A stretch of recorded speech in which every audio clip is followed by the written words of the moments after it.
Roger, so you are a student and a teacher and facilitator of Family Constellation. Yes. It's very interesting work. Yeah, I've been looking deeper into it for like 10 years, and I'm still, every session I give, it's a session that I'm learning something from life. It's like, aha, I now understand it even more. Mm. It's a really deep understanding of life. That How we are connected in a group or in a family or in an organization, company. How are we connected, and how is the intrustling? entanglement. It's like, how is the entanglement in a family, but also to look deeper than the entanglement to what is really important in life. It's love, the deeper love that is there, if we can tune into it and see it. And it's like, for me, it's, if you look at birds, they are moving together. There is some connection there. If you're looking at fishes in the sea, it's like they have a connection. And we also have that kind of connection, sometimes unconscious and sometimes conscious connection. So we are affecting each other even if we don't know it. And when we look at it and we look at the bigger picture, big events in the family, even from the past, is affecting us even if we don't recognize it.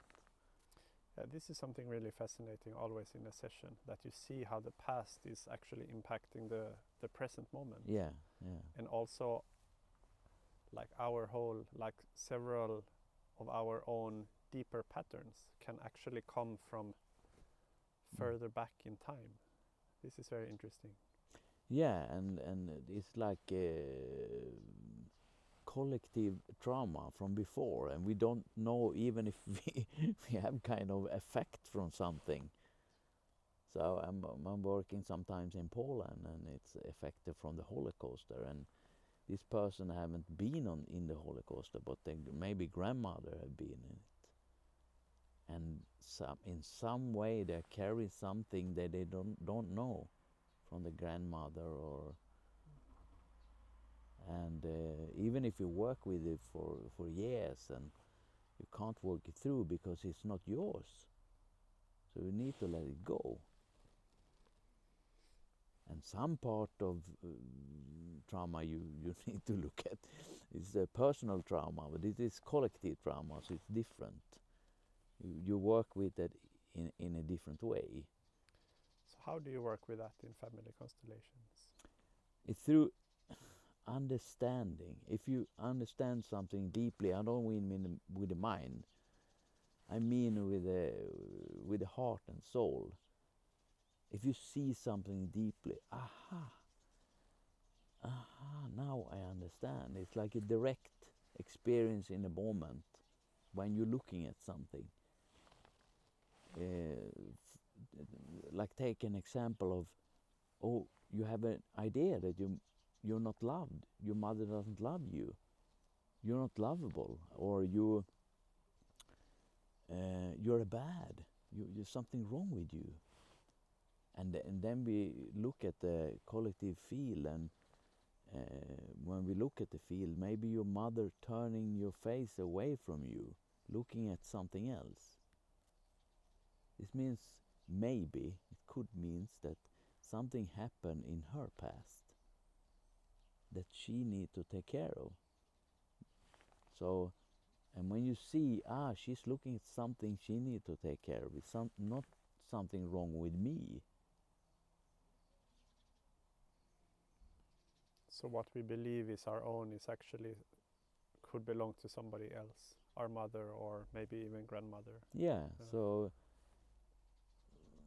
what we think when we are small, everything that happen in the world is because of me.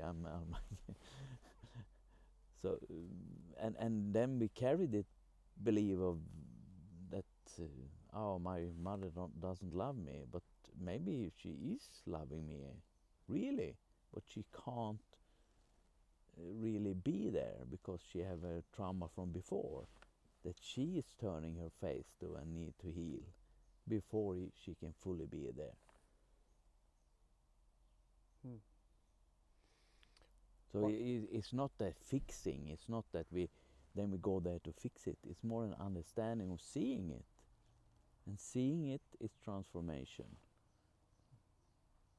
It's like, aha, now I understand. Yeah, I feel a sense of letting go when you say that. Yeah. Like, get the sense that it just releases. Yeah. Yeah. Yeah, and if I carry, if my mother gets sick, or really sick, and then it's like called blind love. I'm trying to save her, and I carry some unconsciously. I carry some burden. I also get sick. Then two people get sick, and my mother don't want me to get sick. She want to carry her own destiny. So it's not real love. It's blind love. It's loyalty from a child. And if we see this, that we carry something unconsciously, then we can let it go also. So it's about finding some sort of ownership for what is yours and what is not, and to somehow I get the feeling that also knowing where to put my own energy, like what do I need to work with and what do I actually not need to work with. Yes. Yeah. What is mine to look at and heal for myself, my personal journey. This I can work with. This happened in my life, and this I can need to let go. It's not mine to carry. And it's also when we look at most of the people that are burned out, they put their nose into other people's business.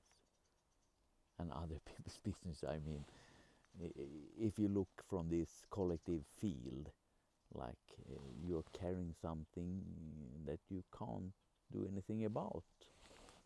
It's too big. It's like we can't save anybody from sickness and dying. And you need to let go. So what is it about Family Constellation that ignites your passion? Why do you want to work with this? Like, what is your intention and what does it give you? Then Family Constellation is like every time I see it, it falling into place. Three big things. One is I'm striving for having a place in the world, like I want to belong, but what I see in Family Constellation, I already have a unique place in the world. It's like, okay, I have it. I see something deeper there. I already belong. And also balance. If you look at the field of Family Constellation field, it's like a family organization, people working, connected in some way. If you look at this, then everybody have a unique place in the system. The parents come first, and the children. And also in a company, everybody have a unique place. If you look at the people who are bosses in some areas, you have the picture, you honor them. This is this, and they have ownership of this thing, this part of the company. So everybody have a unique place there. And the collective field is also striving for balance. So this is the second one, balance. And if you look at it, it's intimate relationship is like this is balance. And then this is you and this is your partner, and then you do something that is nice for the other. You give something, the other want to give it back, and it's like it's striving for balance, and it's like a positive spiral. But it can also be on the other way. So you do something that is not so nice, and then the other one is want to create something not so good for you, and then it's go the other way. So this is the field. Okay. So if I'm upset with my partner and I want to punish her somehow, it's actually a deeper force of wanting to find balance. That's what you're saying? Yeah. Hmm. And what is when we look at from family constellation side, this is intimate relationship at balance. And when a parent and a child, this is balance. Children give and parents give and children receive. And so this is balanced in this kind of relationship. So this means if you give and you give and you give in an intimate relationship, this look like a parents and this look like a child. And this is also happening in lots of relationships, that one become like a child. It's not honoring the balance here. So if you want to take revenge, do it a little bit less. Otherwise it's going to go quick. Okay. And the third one is order.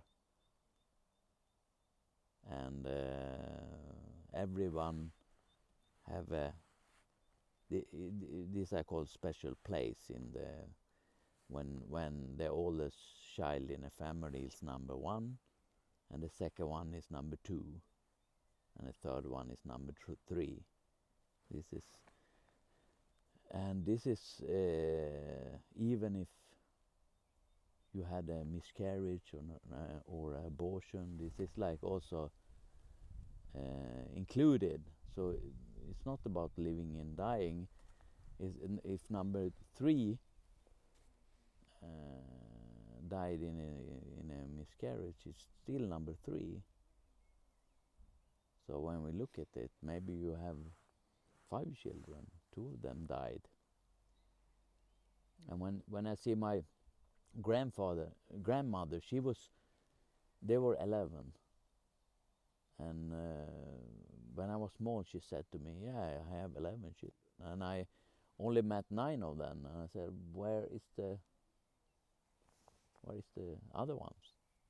And they died when they were small. So she was actually honor them. They have a special place in her heart. So she didn't know about family constellation, and even when she took a picture, she put everybody up, and she put a little bit gap between number 2 and 4. This was number 3. She took a picture of all the children, and you have a gap for the 2 that have died. So she understands something that was, so she was actually honoring the place of these children. So this is the what Hellingen called the order of love, or the principle of love, and when we honor them with the heart, when somebody died and you remember them and they are included, it's flow. You're going with the flow. but if somebody is rejected in some way, let's say you did something that was really bad for the family and you get excluded, somebody else is going to carry this kind of energy, because then we come to belonging. Everybody have a right to belong to the family. And then maybe on the second generation, like if this is a grandfather, the second generation carry this kind of energy in a family. And we don't understand, why is this person behaving in this way? It's so strange behavior, but it's like maybe connected to some unconscious caring for this person. And caring, I mean like they're behaving like this person, like with feelings and behavior. Is that connected to what you said first, that sometimes we carry things that are not ours? Yeah. Cool. Okay. So we do that because we want to unconsciously, we want that person to still be in the system, in the field. We don't want them out of the field. We have the personal consciousness and the collective consciousness. So the collective consciousness is sort of acting through Yeah, it's me. stronger than the personal. So it's when you come into a group, it's like you can feel the energy. If you come to a certain place, how do you behave like here? If you don't behave like this, it's a little bit strange. And that's the field. Yeah, that's the field. Do you want to speak more about the field? That's something very interesting. Yeah, which you are also working more and more with. Yeah, I'm also working with teams in companies. How can you create a field where it's more trust and connection? Because if we have trust and connection, we can do task that is really difficult. If you have a team that doesn't have openness and trust, they can't do so much difficult tasks. So I'm training people in improv theater. You're going to create 2 hours of an act without knowing who you are. You need to trust each other. So and then you have to build a trust between the people. And a group of people, what is a group of people? When we look at it, first we are thinking this is this person, this is this person, and this is this person. This is a group. But no, it's the connection between the person that is the field. If you draw some dots for every person in the group, and then you draw a line to everybody, and you can draw a green line to a person that you are connected with, and a black line to a person you're not so connected with. Then you take away all the person, then you see the connection.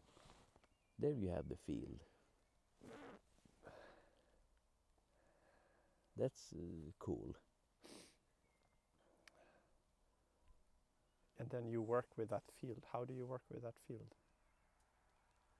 So it's like if you come into room, it's some kind of atmosphere in the room. And you can create an openness and a trust in a group, in a field. So for instance, in this group that I'm supporting in companies, and they have complex tasks to work with, they need to be able to have a argument. It's like it's okay to have different opinion about things in the group. It's like the pressure on the group could be really high, because they have a deep sense of openness and trust, and they can hold each other accountable in the group.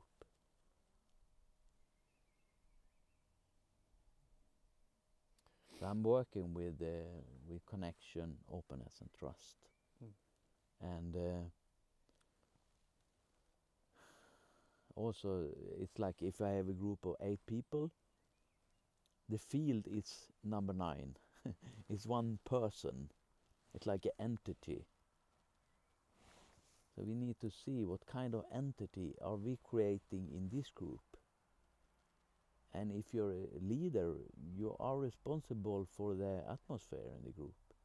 You're responsible for the number 9. Or if you're 16 in the group, number 17 is the entity. So then you're also responsible for that kind of energy and person. Not just a task. It's also you're responsible for a task too, but also for the atmosphere in the group. So if I were to, let's say I want to join one of your groups, I want to do a family constellation workshop with you. Mm. What can I expect in general? What happens?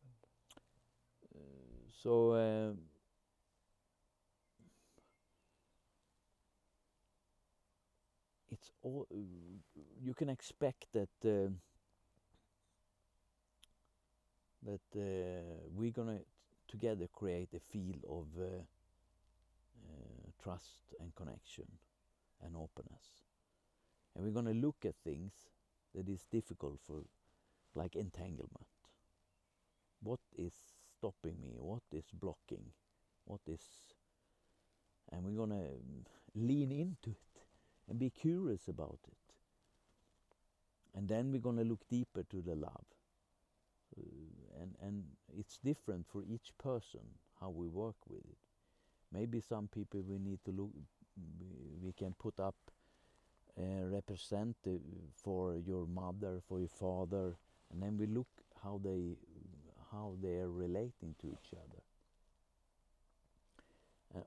And the next time, maybe you need something else from the group.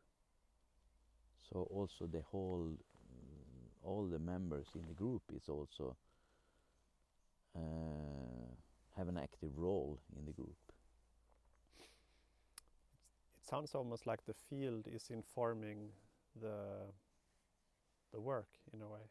Yes, it's like, and it's also the same when I work with sessions.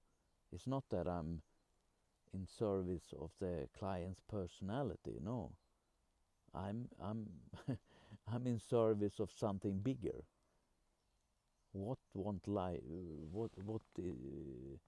is like, what do life wants here? It's like if I'm working with you, then I'm looking at, okay, what do life wants here actually? It's not that I'm in this case it's like, okay, what is obvious, what potential could be, what quality want to be lived here,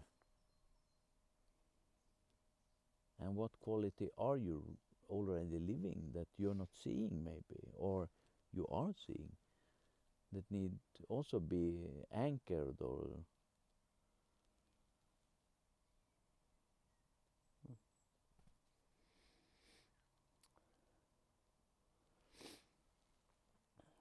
What was it that brought you into this work from the beginning? Do you remember that? What was it about family constellation that called you? It was I was I'm really skeptical, I don't really what is real here, and in this kind of work you go to the core, and it's I get surprised every time, and something real is happening, and I can't explain it. So it's like it's a mystery. It's like love. We can't. Science don't know what. They can't research on love. What is it actually? It's like a mystery, and yet it's so profoundly truth. And every time I see a constellation, something happen with a client and also other people in the group that is affecting them in the moment. So it was a curiosity for knowing more about this. Is actually something really profound happening with people. And I can't explain it, so I want to know more.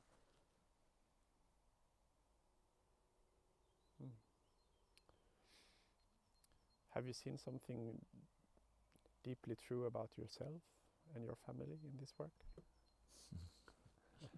Feel free to not answer. yeah. I've seen a lots of things that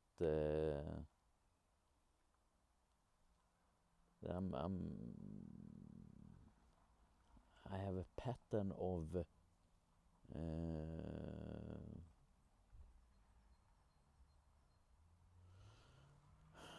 how to say it.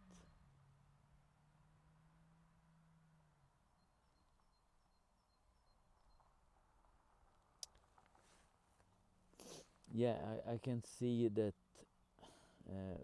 one part of my past has been hidden, and when I saw this hidden part,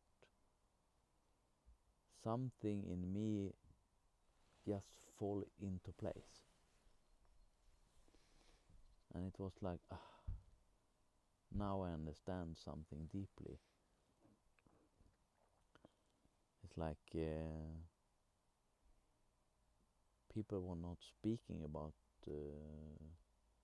a person in my family that was excluded, and when I was bringing this family member into the field and honor him, then something was falling into place, and I was actually carrying some energy for this person, and I was letting go, so I can feel like a relief in my whole body. That's interesting, because you brought them in, like you honored that they belong. Yeah. And then you could actually let them go because you made it conscious, kind of. That's what I hear. Yeah. So make the unconscious conscious. Seeing that I'm carry things that I don't need to carry. It's actually like a little bit arrogant to carry things for others. They haven't asked me.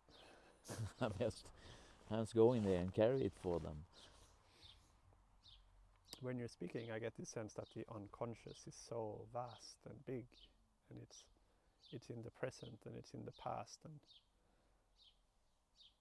like there are deep currents that are sort of pulling us that we're not aware of, and that this work is about uncovering that. Yeah.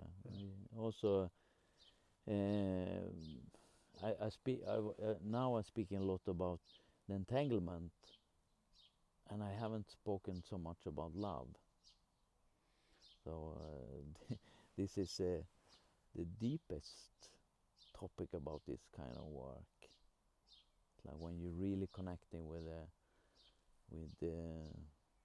one dimension of our true nature, like boundless love, or other kind of loves, like pink fluffy love, or it's like touching a new word, and the more that you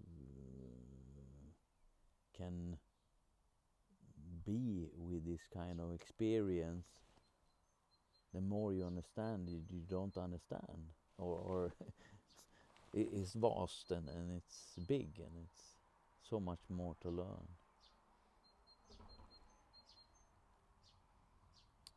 Sounds very inspiring, and I want to know more.